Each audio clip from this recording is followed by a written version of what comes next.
Promo 1 ఎంతమంది చూశారు? చూడలేని వాళ్ళు ఎళ్లి చూసిరండి. ఆర్ డేటా బొక్క బ్రో అన్నప్పుడు మన వీడియో చూడండి. షార్ట్ అండ్ స్వీట్‌గా లాగేద్దాం. సో, ప్రోమో 1 చూసిన తర్వాత నాగార్జున గారు for the first time Tanuja గారు చేసిన మిస్టేకుల పైన స్పందించారు. అదే ఎక్కువ. గట్టిగా మాట్లాడారా అని అంత గట్టిగా మాట్లాడలేదు. ఏదో అడిగారు అంటే అడిగారు. కానీ అట్‌లీస్ట్ ప్రశ్నించారు. వీడియోలు ప్లే చేశారు. అదే ఎక్కువ మన మొఖాలకి. ఈ సీజన్ మనల్ని అలా ట్యూన్ చేసి పడేశారు. సో, మళ్ళీ అడుగుతున్నా.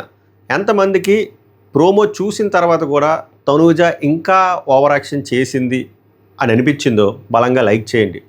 ఏ మాటకి నాకు కాలిందిరా అంటే, ఏమో సార్ నేను చెప్పకపోయి ఉంటే అలాగే మ్యాన్ హ్యాండ్లింగ్ చేసేవాడేమో అని చెప్పి మళ్ళీ ఆస్కార్ లెవెల్ పర్ఫార్మెన్స్, మళ్ళీ సీరియల్ లెవెల్ పర్ఫార్మెన్స్ చేశారు చూసారా?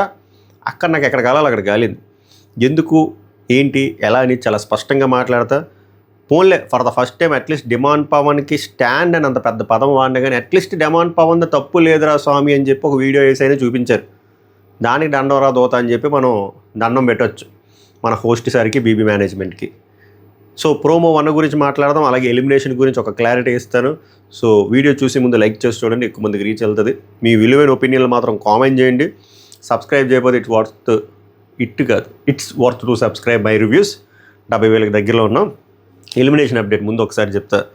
యాక్చువల్గా మార్నింగ్ చెప్పినట్టే ముగ్గురు బాటమ్ 3లో ఉన్న ముగ్గురు, నిఖిల్, గౌరవ్, దివ్య, వాళ్ళు తీసుకున్న కాల్ సింపుల్ కాల్ అంట.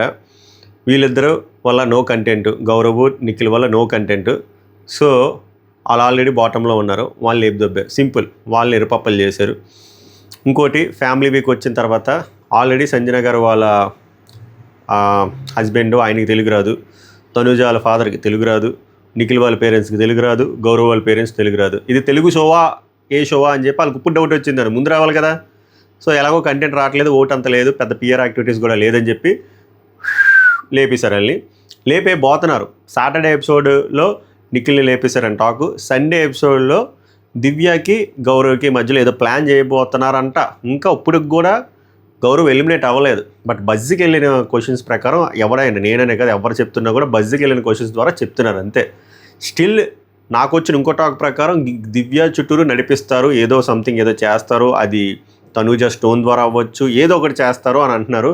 సో కాంక్రీట్గా మనకి ఎప్పుడు తెలుస్తుంది అంటే రాత్రి 7-7:30కి తెలుస్తుంది. అప్పుడు నేను ఒక అప్డేట్ ఇస్తాను. బట్ వాళ్ళు అనుకునేది బజ్కి వచ్చిన అప్డేట్లు మాత్రం నిఖిల్ అండ్ గౌరవ్. బట్ దివ్యతో ఏదో ప్లాన్ చేస్తున్నారని సమాచారం. ఆ అప్డేట్ 7 గంటలకి, నేననే కదా ఎవరైనా సరే 7 గంటలకే చెప్తారు. అది మ్యాటర్, ఎలిమినేషన్ అప్డేట్. వైల్డ్ కార్డులకి అన్యాయం అంటే ఈ సీజన్లో అందరికీ అన్యాయమే, ఏ రకాల్లో చూసినా అన్యాయమే. ఇలా వైల్డ్ కార్డులో కూడా పసేముంది. ఇప్పుడు నిఖిల్ అయినా గౌరవ్ అయినా ఏం లేదు. సో అలా అని చెప్పి ఇలా చేయడం కరెక్టా అంటే, వాళ్ళు ఏం చెప్తున్నారంటే మార్నింగ్ టాక్ వచ్చి దివ్య లాస్ట్ అన్నారు. ఇప్పుడు ఏమంటున్నారంటే లాస్ట్ నిఖిల్, దాని తర్వాత గౌరవ్, దివ్యకి గౌరవ్కి నెగ్లిజిబుల్ చాలా డిఫరెన్స్ అని. సో అలాంటప్పుడు వీళ్ళే కాల్ తీసుకుంటారు, కంటెంట్ ఎవరి ద్వారా వస్తుంది ఆ యాంగిల్లో చూస్తారన్నమాట. అది ఎలిమినేషన్ అప్డేట్. ప్రోమో యాక్చువల్గా ఇంకో 2 ప్రోమోలు వరుసగా వదులుతారేమో. ఎప్రిసియేషన్లు కూడా చాలా జరిగాయి అన్నారు. బట్ అది మనం ఆ ప్రోమోలో మాట్లాడదాం. ఈ ప్రోమోలో మెయిన్గా మాట్లాడుతుంది రిగార్డింగ్ డిమాండ్ ఇష్యూది. నేను అప్పుడు కూడా మాట్లాడాను, మళ్ళీ మాట్లాడుతున్నా. ఆల్రెడీ ఒక రాంగ్ వేలో లేబులింగ్ జరిగింది, హ్యూమిలేషన్ కూడా జరిగింది డిమాండ్ పవర్కి. ఒక ఉమెన్ బీటర్ ఆ కైండ్ ఆఫ్ నోట్లో తీసుకెళ్లారు. మనోడు మోకాల మీద ఉండి సారీ చెప్పాడు, చాలా అవమానించారు. కోర్స్ అది చిన్న తప్పున్నా సరే ఆ రీతువే తప్పు లేదురా స్వామి వదిలేందన్న కూడా చాలా చేశారు. అది ఒకవేళ వేరే సెలబ్రిటీలకు అలా చేస్తారంటే మనకు క్వశ్చన్ మార్క్, మనం అలాంటి క్వశ్చన్లు అడగకూడదు. ఓకే, కామన్ మ్యాన్లకి అయితే అలా జరిగింది. నేనేమంటానంటే ఆల్రెడీ ఇప్పుడు తనూజ నన్ను అడిగితే ఇప్పుడు అడిగినా కూడా ఉన్ని హౌస్ మెంబర్స్లో 22-21 మంది వచ్చారు కదా, అందరితో కలిపి ఎవర్రా తెలివైన వాళ్ళు అంటే తనూజకి ఏం జరుగుతుందో తెలుసు, దేనికి ఎలా రియాక్ట్ అవ్వాలి, దేనికి ఎటువంటి ఎక్స్ప్రెషన్ ఇవ్వాలి, దేనికి ఎటువంటి కంటెంట్ ఇవ్వాలో తెలిసిన ఇంటెలిజెంట్ పర్సన్ తనూజ. అలాంటి తనూజకి తెలుసు డిమాండ్కి ఇలాగ రాంగ్గా లేబుల్ అయ్యింది, మనోడు మోకాల మీద సారీ చెప్పి, ఇవన్నీ తెలుసు. అది కూడా ఒక అమ్మాయి రిలేటెడ్ ఆస్పెక్ట్లో, అది కూడా ఫిజికల్ రిలేటెడ్గా ఉమెన్ బీటర్ కైండ్ ఆఫ్. అంత మాట పడిన తర్వాత, అంత నింద మోసిన తర్వాత ఒక 2 వారాలు కూడా కాలేదు, మళ్ళీ కైండ్ ఆఫ్ అలాంటి లేబులే ఆ పర్సన్కి వేయడం ఎంతవరకు రైటు? ఒకవేళ నిజంగా డిమాండ్ పవన్ అలాగా ప్రవర్తిస్తే ఓకే ఫైన్, కానీ అలా లేకుండా ఆ పర్సన్ మీద ఇది కూడా క్యారెక్టర్ అసాసినేషనే. ఇక్కడ దౌర్భాగ్యం ఏంద్రా అంటే క్యారెక్టర్ అసాసినేషన్ అబ్బాయికి ఒకలా చూస్తున్నారు, అమ్మాయిలకు ఒకలా చూస్తున్నారు. ఆ జెండర్ డిస్క్రిమినేషన్ ఎందుకు చేస్తున్నారు అనేది అర్థం కాలే. అదే పాయింట్ నాగార్జున ఇప్పుడు ప్రోమోలో చెప్తున్నాడు. మెయిన్ ఎపిసోడ్లో కూడా ఎంత మాట్లాడతారో అన్నీ చూడాలి.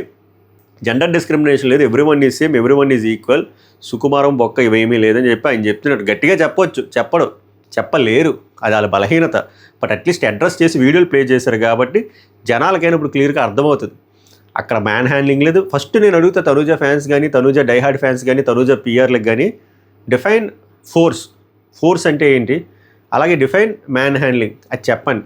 అది చెప్పిన తర్వాత మీ మనస్సాక్షికి మీరు అడుక్కోండి అక్కడ ఫోర్స్ ఏం అప్లై చేసి. డిమాండ్ పవన్ ఫోర్స్ అప్లై చేస్తే తనూజ అక్కడి నుంచి దామ్ అని చెప్పి మెయిన్ గేట్కి వెళ్ళి గుద్దుకుంటుంది, అది ఫోర్స్ అంటే. మ్యాన్ హ్యాండ్లింగ్ చేస్తే బర్నీలాగా హాస్పిటల్కి వెళ్తుంది, ఏవో రిబ్స్ ఇంజరీలు అవన్నీ అవి జరిగాయా? మరి ఎందుకు ఇంత ఓవర్ యాక్షన్, ఎందుకు ఇలాగ లేబుల్ వేయడం, ఎందుకు అలా క్యారెక్టర్ అసాసినేట్ చేయడం, ఎందుకు ఒక అబ్బాయి ఆల్రెడీ లోలో ఉన్నవాడిని ఇంకా లోలో పడేసి ఎందుకు అంత హింసించడం, ఎందుకు అలా హ్యూమిలేట్ చేయడం? ఆమెకు తెలియదు అంటే తెలుసు, చాలా తెలివైన అమ్మాయి, అది రాంగ్. అట్లీస్ట్ ఆ విషయానికి బిగ్ బాస్ స్టాండ్ తీసుకున్నాడు, నాగార్జున స్టాండ్ తీసుకున్న వీడియో ప్లే చేస్తే అక్కడ ఏం లేదు, బొక్క ఏముంది, ఫోర్స్ ప్లే చేస్తే ఆమె ఉంటుంది అక్కడ, నేను చెప్పినట్టు అవుతుంది. నిఖిల్ ఫోర్స్ చేస్తే ఏమంటే జస్ట్ ఇలా పట్టుకుని, అది కూడా టాస్క్లో వాళ్ళు ఎవరు కమాండర్స్ చేసే పని ఏంటి, వాళ్ళు కమాండర్స్ చేసే పని కూడా వాళ్ళు చేయలేదు. ఈ అమ్మాయి చేసిన ఓవర్ యాక్షన్ ఇలా అంటేనే సుకుమారమైన అమ్మాయికి force, man handling, women handling లాంటి పదాలు మాట్లాడుతుంది. నాకు ఎక్కడ కాలుతుందంటే ఇవన్నీ గుర్తొస్తాయి నాకు. ఇప్పుడు మళ్ళీ కళ్యాణ్ తెచ్చేవరా ఎందుకురా అంటే మళ్ళీ ఆమె కన్సంతో ఈమె కన్సంతో అనదు. కళ్యాణ్ చేతులు నొక్కినప్పుడు ప్రాబ్లం రాలే, కళ్యాణ్ బొగ్గలు పట్టుకున్నప్పుడు ప్రాబ్లం రాలే, వాళ్ళ నాన్న నేను ఎత్తుకున్నప్పుడు ప్రాబ్లం రాలే, అప్పుడు డిస్కంఫర్ట్లు రావు, అప్పుడు ఫోర్సులు రావు, అప్పుడు మ్యాన్ హ్యాండ్లింగ్ రావు. ఏమైనా టాస్క్ కాదు ఆమెకు బాగానే ఉంది అంటే, టాస్క్ కాదు బాగానే ఉంది. అసలు నేను ఇప్పుడు చెప్పిన హగ్గులు, లేపడాలు, చేతులు పిసకడాలు, బొగ్గలు పట్టుకోవడాలు దానికి పోను జమాన్ పని జస్ట్ ఇలాంటి దానికి ఏమైనా సంబంధం రా బాలరాజు? అది కూడా టాస్క్లోనే కదరా బాలరాజు, దానికి ఈమె ఎందుకు అంత ఓవర్ యాక్షన్? మీరు గమనించారో లేదో ఆఫ్లెట్ ఒక వారం 2 వారాల నుంచి ఆమెకు ఒక గర్వం ముందుందో లేదో తెలియదు, కానీ ఎప్పుడైతే నేను ఫస్ట్ రా, నన్ను ఎవడో పీకలేరురా, నన్ను ఏమీ చేయలేరురా, నేనే కొడతా కప్పు అనే ఒక ఫీలింగ్ వచ్చేసిన తర్వాత నుంచి ఒక గర్వము, ఒక అహంకారం ముఖంలో నుంచి కనబడుతుంది, ఎక్స్ప్రెషన్లో తెలుస్తుంది, మాట తీరు మారుతుంది, మాటల్లో కూడా వస్తుంది. అవే మనం చూస్తున్నాం. కళ్యాణ్ పడాల విషయంలో కానీ, సంజన విషయంలో కానీ, డిమాండ్ పవన్ విషయంలో కానీ, ఎవరి విషయంలో కానీ మీరే నాకు చెప్పేది, నేనేం చెప్పినా అంటే నడుస్తుంది అనే టోన్లో వెళ్ళిపోతున్నారు. అది wrong.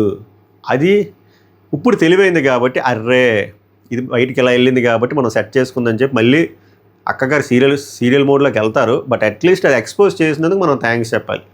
So at least demand పవన్కి elevation అవసరం లేదు, డిమాండ్ పవన్ తప్పు చేయలేదని చెప్పడం అనే చాలా పెద్ద విషయం అయిపోయింది ఇప్పుడు.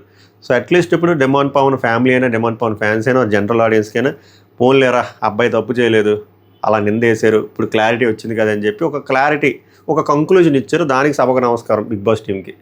సో ఓవరాల్గా నాగార్జునమై కడిగేసాడా, దోలు తీర్చేసాడా, బెల్ట్ తీసుకుని కొట్టేసాడా అంటే అది ఎప్పుడు జరిగిందని, అది సెలబ్రిటీస్కి ఇప్పుడు అంత గట్టిగా జరిగింది, సెలబ్రిటీస్లో లేడీస్కి ఎప్పటికి అలా జరిగింది, ఇంకా తనూజాకి ఎప్పుడు జరిగింది, ఏం జరగలే. జస్ట్ చాలా స్మూత్గా అడిగారు. బట్ వీడియోలు ప్లే చేసి వద్దు కొంచెం తగ్గించు, ఎలాగో నువ్వే ఫస్ట్ పోస్ట్లో ఉన్నావు కదా, వద్దు నిన్ను మేము ఎలాగో విన్ చేస్తాం, కొంచెం కామ్ చిల్ మోడ్లో ఉండని చెప్పినట్టుంది. అది నాకు అనిపించింది. మీకు ఎంతమందికి అలా అనిపించిందో మీ ఒపీనియన్ బలంగా కామెంట్ చేసి చెప్పండి. ప్రోమో 2లో ఏమైనా ఫైర్ ఉంటే ప్రోమో 2లో కలుద్దాం. అలాగే సండే అప్డేట్స్, ఎలిమినేషన్ అప్డేట్స్తో ఇంకో వీడియోలో కలుద్దాం. అప్పటి వరకు ఈ వీడియోని ఆస్వాదించండి, షేర్ చేయండి, సబ్స్క్రైబ్ చేయకపోతే it's worth to subscribe my reviews. సభకు నమస్కారం, ధన్యవాదాలు.